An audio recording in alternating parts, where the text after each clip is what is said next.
The vampires, we got the wolves. They're really cool guys. We get along really well, and they're working very hard, so it's great to have them here. Now I notice you've got the locks back. Tell us about your magical hair. My magical hair is a wig. My hair is not even close to this length. So it's a different wig than the first one, and it looks a little bit different, fans, as you can see. And I'm pretty pleased with it. I think it's pretty cool looking. That cool-looking hair will be blowing in the wind as Taylor spends some time riding dirt bikes in New Moon. It was really cool. I got to do some practicing. And, Are you a good rider? I don't know if you can... I'm not sure about that. Did they train you to do it for the movie, or did you have to learn for this?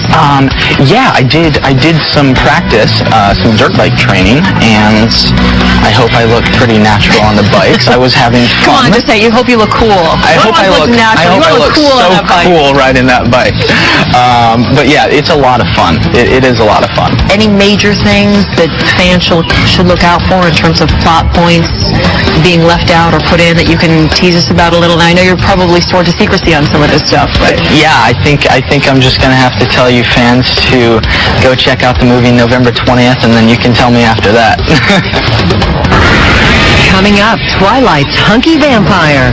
What if I'm not the hero? Robert Pattinson on the pitfalls of fame. if you even talk to a girl, she's your girlfriend, right? Plus, how you can dress like your favorite Twilight star. You're on the set with Twilight's hot young hunk, Robert Pattinson.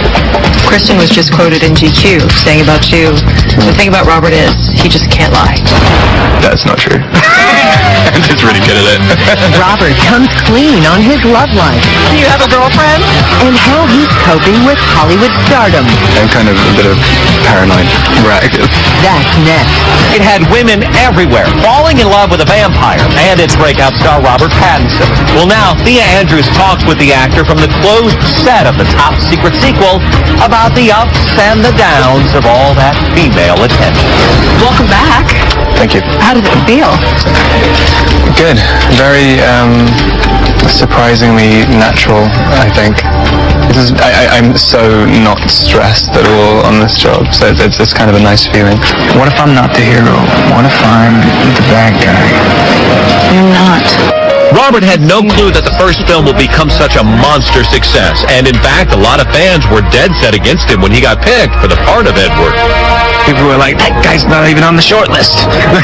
It's like, he looks like a freak. But I don't know, I think it's kind of changed now. The tide changed. I think I got some people on my team, and they sort of bullied all the other girls into liking me as well. More than liking, look at the rabid fans at the Twilight premiere. Thea was there to catch a breathless Robert after he was crushed in a sea of Twilighters. This is one of the craziest things I've ever seen. How's it for you? I don't know, I'm not even really here. Like, my body is here, but my brain is like, I don't know where it is. What's the strangest request you've ever gotten from a fan? I had some girls come up to me the other day who'd pre-bitten themselves, so they were bleeding when they came up. And they're like, look, we're already bleeding, can you just lick a little bit of blood? Don't worry, he said no, but there is another reason the female fans may be so crazy about him. Do you have a girlfriend? I don't know. But not right now. Right now. By the way, any of these ladies would be happy to go on a date with you. Yeah. Are you looking for one? I guess. I don't think it would be the best idea. So you are on the market? I guess, yeah.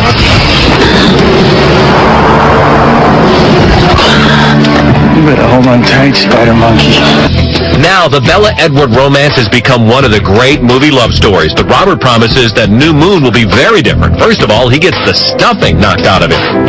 It's going to be really tough to do. I'm basically just getting beaten up, but it's really intense. We're trying to establish how to portray like 100% pain throughout your body, and not just do it like or whatever, and just riding around. And it's a very all these kind of weird stress positions and stuff. I mean, it's horrible. I mean, it's really disgusting. You're getting beaten up by Dakota Fanning. I know, yeah. Well, amongst other people, a lot of other people beat me up. I'm just being thrown around like a rag doll. Do you have a code name on set? On set, number 2. You're number 2. You know what? Now you've blown it. No more number 2. Your driver is over there going like this. This soon-to-be 23-year-old has had quite a career trajectory. He was born in London in 1986 and started acting in amateur plays when he was 15. He had some small parts in British productions, then landed the part of Cedric Diggory in Harry Potter and the Goblet of Fire. He is quoted as saying that until the age of 12, his sisters used to dress him up as a girl and introduce him as Claudia. But then he got cool and discovered hair gel.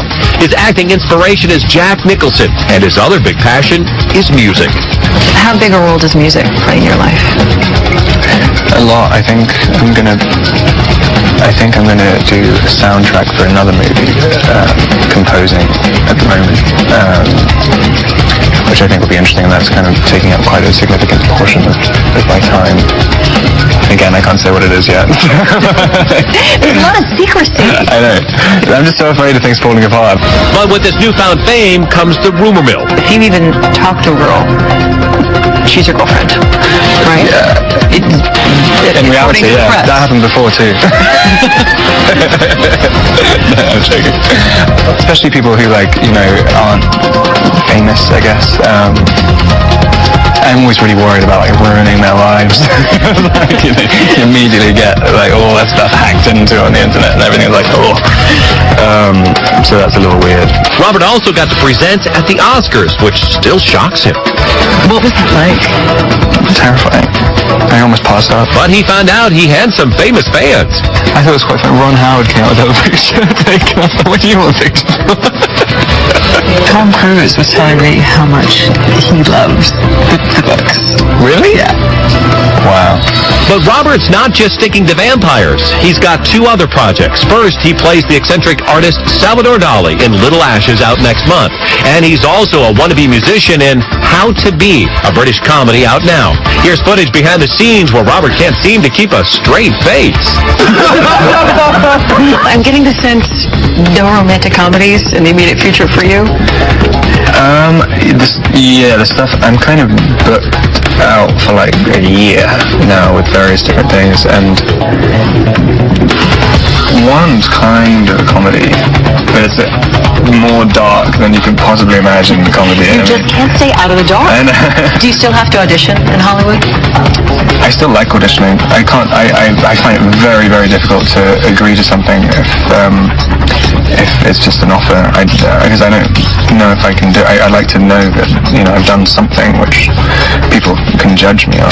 Kristen was just quoted in GQ saying about you, the thing about Robert is he just can't lie. That's not true. I'm just really good at it. Now, Twilight has sparked a whole new look. You might even call it vampire chic. Well, stay tuned as ET fashion expert Anya Sarr shows you how to dress for a very different kind of nightlife. Now, time for E.T.'s fashion stylist, Anya Sarr, with secrets on how to get the look of Twilight. The look of Twilight. The subtle tones, the grays, the blues, the plaid, the flannel. Edward and Bella rock these trends, and you can too, with stuff you probably have in your own closet. Want to look like Bella? Pull out your plaid t-shirt and pair it over a long-sleeve thermal. Throw on a classic jean and instant Bella. Let's talk about Rosalie, my personal favorite of all the vampires. From her necklaces to her long scarves to her cropped jacket, Alice sets herself apart from the pack with a romantic look. You can get Alice's look with cropped vests, layered ruffle tuxedo shirts, choker collars, and of course, the stackable bracelet. Now time for everyone's favorite vampire, Edward. Edward loves the layered look. He takes a plain gray t-shirt, which you can find in your husband, your dad, your boyfriend's closet. He puts a sweater over that, a jacket over that, and Edward finishes it off with a dark, crisp jean. But something to be wary of, don't fall into the Twilight trend trap. It was a staple of bad girl vamp Victoria's wardrobe. But for all us mere mortals, fur is